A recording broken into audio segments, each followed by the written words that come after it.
जिंदगी में ये मायने नहीं रखता कि आपने जिंदगी को कितना जिया है, बल्कि ये मायने रखता है कि आपने कितनी खुशी से जिया है। लेकिन जापान के लोगों ने एक ऐसा फॉर्मूला ढूंढ निकाला है जिससे कि वे आज बल्कि 100 साल से भी ज्यादा लंबी जिंदगियां जी रहे हैं। जी हाँ दोस्तों, जापान के लोगों की लाइफ एक्सपेक्टेंसी मोनाको के बाद दुनिया में सबसे ज्यादा लंबी है। जापान वो ऐसा देश है जिसमें 100 साल से ज्यादा उम्र वाले लोगों की सबसे ज्यादा आबादी है और आमतौर पे एक एवरेज जापानीज आदमी 80 साल व औरतें 90 साल तक लंबी जिंदगी जीते हैं, और वो भी बीमारों जैसे नहीं बल्कि पूरी चुस्ती, तंदुरुस्ती और फुर्ती भरी जिंदगी। लेकिन आखिर जापान के लोगों के पास ऐसा कौन सा जीवन अमृत है जो उन्हें इतनी लंबी जिंदगी प्रदान करता है। मेरा आज का वीडियो जापानीज लोगों की लंबी उम्र और आश्चर्यजनक सेहत के पीछे के राज के बारे में है। तो बने रहिए मेरे साथ इस वीडियो के अंत तक ताकि आप भी एक जवान और लंबी जिंदगी जी पाएं। वैज्ञानिकों ने चुंबकीय आवेशित प्लेटों के बीच से पानी प्रवाहित किया और पानी को दो धाराओं में बांटने के एक साधारण तरीके खोजे, एक एल्कलाइन और एक एसिडिक। ये तरीका आयनाइजेशन कहलाता है। शुरुआती दौर की आयनाइजेशन की तकनीक में अब सुधार आ गया है और ये उस बिंदु तक विकसित हो गई है कि ये नल के पानी को भी प्राणदायी गुणों वाले जीवक पानी में परिवर्तित कर सकती है। अब ये यहाँ है और इसने लाखों लोगों के जीवन बदलने में योगदान दिया है और इसे कहते हैं एल्कलाइन आयन, जिसके हर एक गिलास में बढ़ती उम्र से लड़ने वाले लाखों एंटीऑक्सीडेंट्स होते हैं। ये शरीर में पानी की कमी को तो पूरा करता ही है और साथ में महत्वपूर्ण ऑक्सीजन और कैल्शियम प्रदान करता है और नुकसान पहुंचाने वाले जहरीले तत्वों और कचरे को साफ करता है।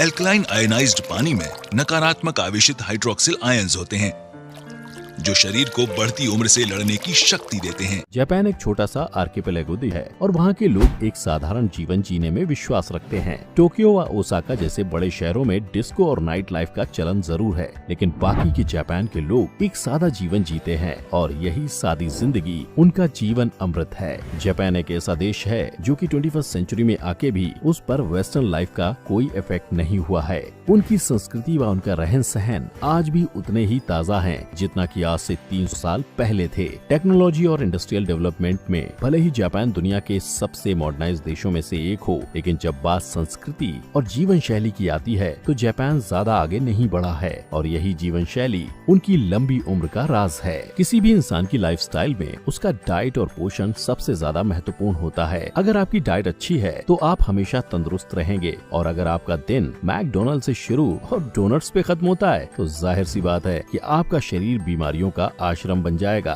जापानीज डाइट दुनिया में सबसे हेल्दी डाइट में से एक है और उनके खान पान का ही उनकी लंबी उम्र और अच्छी सेहत में सबसे बड़ा योगदान है। आज के फिटनेस कॉन्शियस जमाने में भी कई तरह के diet plan, exercise plan, supplement इत्यादि बहुत ज्यादा लोकप्रिय हो गए हैं, लेकिन इन अनगिनत फिटनेस ट्रेंड्स में से बहुत कम ही जापान तक पहुँच पाए हैं। अगर एक जापानीज इंसान से पूछेंगे कि आप कौन सी डाइट फॉलो करते हैं तो 100 में से 90 बार आपको एक ही जवाब मिलेगा कि डाइट क्या होता है। जापान के लोग डाइटिंग में विश्वास नहीं रखते हैं और उन्हें जरूरत भी नहीं पड़ती, क्योंकि उनके फूड कल्चर में जंक फूड जैसे पिज्जा, आइसक्रीम, बर्गर इत्यादि का ज्यादा चलन है ही नहीं। बेशक जापान में मैकडोनल्ड, डोमिनोज, KFC वगैरह के आउटलेट हैं, लेकिन वहाँ के लोग अपने देसी भोजन को ज्यादा पसंद करते हैं। चलिए आपको थोड़ी जानकारी देता हूँ एक ट्रेडिशनल जापानीज ब्रेकफास्ट, लंच और डिनर के बारे में। एक साधारण जापानीज परिवार के खाने की टेबल पे आपको हमेशा तरह तरह के पकवान दिखेंगे, जिसमें से कम 50% पदार्थ ताजी सब्जियां व फल, 30% चावल और सूप व 20% फिश या कोई अन्य सी फूड होता है। जापान के लोग ज्यादा खाने में नहीं बल्कि ज्यादा तरह के पकवान खाने में विश्वास रखते हैं। इस कारण आपको एक जापानीज परिवार का टेबल भरा हुआ दिखेगा। इसलिए नहीं कि खाना अधिक मात्रा में बनाया गया है, बल्कि इसलिए कि उस टेबल पर हर किस्म के पकवान रखे होंगे और सबकी प्लेट में हर पकवान के छोटे छोटे पोर्शंस परोसे जाते हैं ताकि लोग तरह तरह के स्वाद का आनंद ले सकें। और इस तरह खाने का यही एक लाभ नहीं होता, तरह तरह के पकवान थोड़ा थोड़ा खाने से पेट भी जल्दी भरता है और हमारे शरीर को संपूर्ण न्यूट्रिएंट्स भी मिलते हैं, वो भी बिना ज्यादा खाए। यही नहीं, जापानीज लोग छोटी प्लेट, बाउल और चॉपस्टिक का इस्तेमाल करते हैं। जहाँ छोटे बर्तन पोर्शन कंट्रोल में असरदार होते हैं, वहीं चॉपस्टिक से खाने की गति कम होती है और हम सिर्फ अपने खाने का ज्यादा लुत्फ ही नहीं उठा पाते बल्कि हमारा पेट भी जल्दी भरता है। जापानीज लोग ज्यादातर चावल का ही सेवन करते हैं और आटे या मैदा से बने पकवान बहुत कम ही खाते हैं। यहाँ तक कि नाश्ते में भी वे ब्रेड से ज्यादा चावल से बने डम्पलिंग और मीसो सूप पसंद करते हैं। इसके अलावा वे हमेशा खाने के साथ ग्रीन टी या उलोंग टी का भी सेवन करते हैं। किसी भी जापानीज रेस्टोरेंट में खाना सर्व करने से पहले ग्रीन टी परोसी जाती है, वो भी मुफ्त। ये दोनों ड्रिंक्स ही शरीर के लिए बहुत लाभदायक होती हैं, क्योंकि इनमें एंटीऑक्सीडेंट्स की मात्रा बहुत अधिक होती है। यही नहीं, ग्रीन टी व उलोंग टी जैसे ड्रिंक्स वेट लॉस में भी मदद करते हैं। आमतौर पर जापान के लोग रेड मीट जैसे कि बीफ, मटन इत्यादि से परहेज करते हैं और सी फूड, अंडे या चिकन खाना ज्यादा पसंद करते हैं। इसके कारण उनके शरीर को पर्याप्त प्रोटीन भी मिलता है और उन्हें ओमेगा 3 फैटी एसिड्स जैसे न्यूट्रिएंट्स भी प्रदान होते हैं, वो भी बिना कोलेस्ट्रॉल बढ़े। जापानीज कुजीन के अतिरिक्त पकवान जैसे कि टोफू, नेट्टो, मीसो इत्यादि सोयाबीन के बने होते हैं। सोयाबीन में न सिर्फ प्रोटीन और फाइबर की बहुत अच्छी मात्रा होती है, बल्कि सोयाबीन में ओमेगा 3 फैटी एसिड्स, एंटीऑक्सीडेंट्स और फाइटोस्ट्रोजन जैसे कंपाउंड भी पाए जाते हैं, जो कि शरीर के लिए बहुत ही लाभदायक होते हैं। जापानीज खाना स्वादिष्ट ही नहीं बल्कि स्वास्थ्य के लिए अच्छा भी होता है। यही कारण है कि जापानीज लोग शायद ही कभी बीमार पड़ते हैं और एक लंबी सुखद जिंदगी जीते हैं। लेकिन सिर्फ जापान का खाना ही उनकी लंबी जिंदगी का अकेला राज नहीं है। उनकी जीवन शैली में और भी ऐसी कई चीजें हैं जो उनकी लंबी जिंदगी में भागीदार हैं।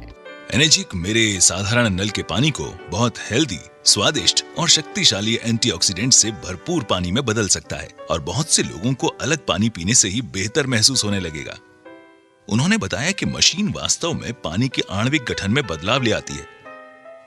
खैर, मैं ऐसे शुरुआत करूंगा कि पानी सिर्फ पानी है, ठीक, मगर देखने में आता है कि सारे पानी एक से नहीं होते।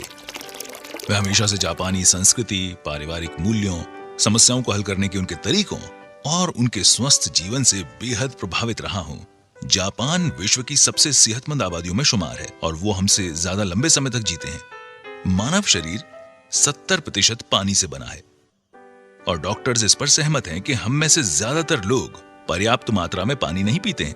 बहुत सारे विशेषज्ञ कहते हैं कि आपका खानपान बहुत मायने रखता है। मैंने सुना है कि ये मशीन जापान से है और इसकी कंपनी 42 वर्षों का अनुभव लिए हुए है। उन्होंने ऐसे लोगों की कहानियां साझा की जिन्हें गल्प था, डायबिटीज थी, एसिड रिफ्लक्स की समस्या थी और ऐसे लोगों के किस्से जिनका वजन पानी पीने से घट रहा था। बोतल बंद पानी के व्यवसाय ने इस बात का यकीन दिलाने में अरबों डॉलर्स खर्च किया है कि उनका पानी नल के पानी से बेहतर है। फिल्टर कंपनियां हमेशा बताती हैं कि कैसे उनका फिल्टर हमारे नल के पानी का स्वाद बढ़ा सकता है। ये सब उलझा हुआ है। तो आप क्या करते हैं? दिमाग खुला रखने की कोशिश करते हैं। उसने मुझे ये पानी आजमाने के लिए कहा। उसने कहा, मुझे देखो, आखिर मैंने खोया ही क्या है? ये न दवा है, न कोई काढ़ा है, न ही चीनी से भरपूर कोई शरबत। ये सिर्फ पानी है। कैसा हो अगर सिर्फ पीने का पानी बदलने से कई लोगों को राहत और बेहतर सेहत मिले?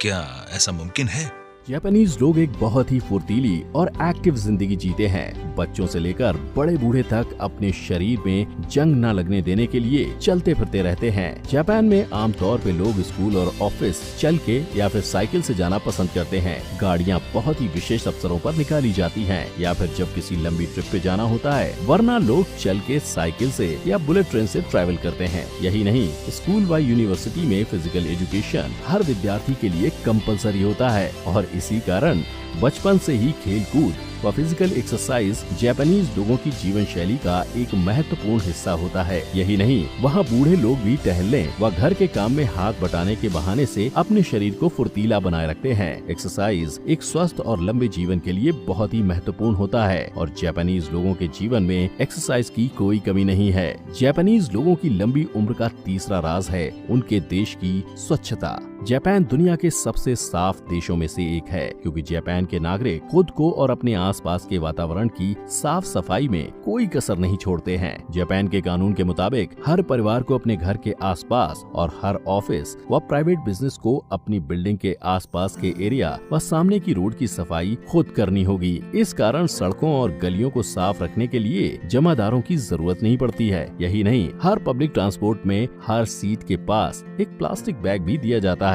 जिसमें कि यात्री अपना कचरा फेंक सकते हैं। इसके अलावा हर मोहल्ले में सब परिवार हर कुछ हफ्ते साथ मिलकर एक स्वच्छता अभियान आयोजित करते हैं ताकि उनका मोहल्ला साफ सुथरा रहे। और जैसा कि मैंने आपको पहले ही बताया था, क्योंकि जापान के लोग कार और बस से ज्यादा चलना और साइकिल का इस्तेमाल पसंद करते हैं, इसलिए जापान में पॉल्यूशन की भी दिक्कत नहीं है। जापान का major energy source nuclear energy व हाइड्रो इलेक्ट्रिक एनर्जी है, जो कि एक बहुत बड़ा कारण है कि जापान की हवा इतनी साफ क्यों है। क्योंकि जापान के नागरिक खुद सफाई के मामले में इतने जागरूक हैं, इसीलिए जापान इतना साफ देश है। और अच्छी सेहत के लिए सिर्फ अच्छी डाइट और एक्सरसाइज ही नहीं, बल्कि एक साफ सुथरा वातावरण भी बहुत महत्वपूर्ण होता है। और शायद ही इस दुनिया में कोई देश होगा जिसका वातावरण जापान से ज्यादा स्वच्छ और शुद्ध हो। स्कूल में हर बच्चा बायोलॉजी की क्लास में हेल्थ एंड हाइजीन के ऊपर एक चैप्टर जरूर पढ़ता है, जिसमें हमें एक बैलेंस डाइट, स्वयं और अपने आस पड़ोस की सफाई और एक्सरसाइज के महत्व के बारे में पढ़ते हैं। लेकिन दुख की बात ये है कि हम ये चैप्टर एग्जाम देने के बाद भूल जाते हैं, और ये भूल जाते हैं कि एक अच्छी सेहत और एक लंबी जिंदगी पाना कोई बहुत मुश्किल काम नहीं है। जिस प्रकार हम एक मशीन को साफ सुथरा रखते हैं, उसमें तेल डाल के रखते हैं और उसे बराबर चलाते रहते हैं ताकि उसमें जंग ना लगे